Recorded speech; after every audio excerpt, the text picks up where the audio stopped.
उत्तर प्रदेश में जो करणी सेना आई है उसमें समाज के लफंगे, उचक्के, चोर, पॉकेटमार इन सारे लोगों को जुटा करके वो भीड़ जुटाई गई है। और यह बताइए, लोकतंत्र में सबको बोलने का अधिकार है।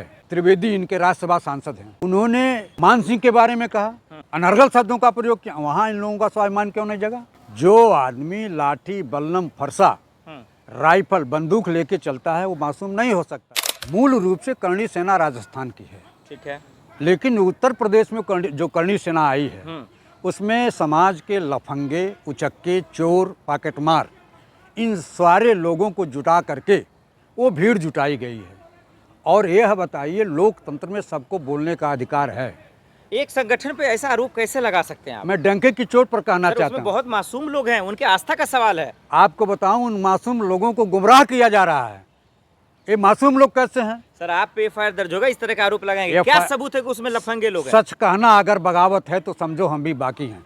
सच कहने से अगर किसी का अपमान होता तो मैं सच बोलूंगा।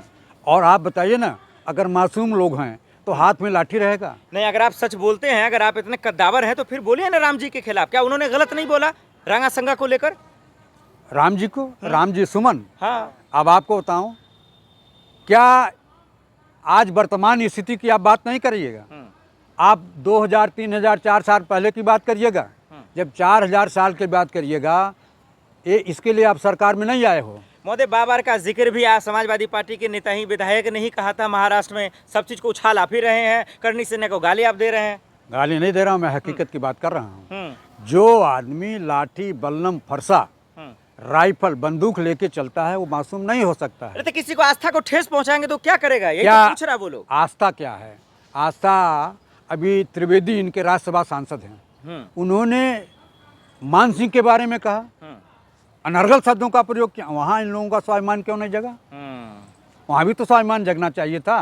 राणा सांगा के बारे में आपका स्वाभिमान जग रहा है और भारतीय जनता पार्टी का राज्यसभा का सांसद चचा शिवपाल कह रहे हैं कि ये करणी सेना ये आतंकवादी संगठन है। ये क्या है? ये निश्चित रूप से अगर हथियारों का प्रयोग किया जाता है तो आतंकवादी ही कहा जाएगा, क्योंकि हथियारों का प्रयोग महात्मा गांधी की हत्या में भी किया था। और देश का पहला आतंकवादी नाथूराम गोडसे है। जहां भी हथियार का प्रयोग होगा अनर्गल शब्दों में, वहां निश्चित रूप इन लोगों को क्यों नहीं सीमा पर भेजा जा रहा है? ये लोग तो बड़े काबिल हैं ना। राष्ट्रीय स्वयंसेवक संघ जो लाठी भाजते रहते हैं, और मोहन भागवत कहते हैं कि मेरा जो स्वयंसेवक है संघ है, अगर प्रधानमंत्री चाहें तो सीमा पर लगा सकते हैं। तो इन लोगों को, करणी सेना के लोगों को, राष्ट्रीय स्वयंसेवक के लोगों को, बजरंग दल के लोगों को, जो सामाजिक समरसता को बिगाड़ने का काम करते हैं, सामाजिक नफरत फैलाने का प्रयास करते हैं, उन लोगों को भेज दीजिए सीमा पर। एक बात मुझे समझाइए, क्योंकि ये बहुत बड़ा सवाल है। असदुद्दीन ओवैसी पे हमला हो जाता है, क्योंकि आप यूपी से आते हैं इसलिए पूछ रहा हूँ। कभी दरअसल जो है इसकी बात कर लीजिए, अरे भीम आर्मी के चीफ की बात कर लीजिए, उन पे हमला हो जाता है, चंद्रशेखर जी पे। उसके बाद बात कर लीजिए आप, मौर्य जी पे हमला हो जाता है। आखिर ये चल क्या रहा है? फिर अभी रामजी लाल पे हमला हो जाता है, राकेश टिकैत पे हमला हो जाता है। यूपी में आए दिन इन लोगों पे हमला क्यों हो रहा है? क्या चल रहा है? इसलिए नफरत बांटने वालों का आज सरकार है। आप यदि सही बात बोलेंगे, उनको बुरा लगेगा, तो वही रास्ता अख्तियार करेंगे जो नाथूराम गोडसे ने अख्तियार किया था। वो रास्ता गांधी का रास्ता नहीं है। गांधी का रास्ता जो है वो अहिंसा है। हम अहिंसा में विश्वास करते हैं, हम गांधीवादी लोग हैं। गांधीवादी तरीके से आंदोलन, धरना, प्रदर्शन करते हैं। किसी का विरोध अगर करते हैं तो लोकतांत्रिक तरीके से करते हैं।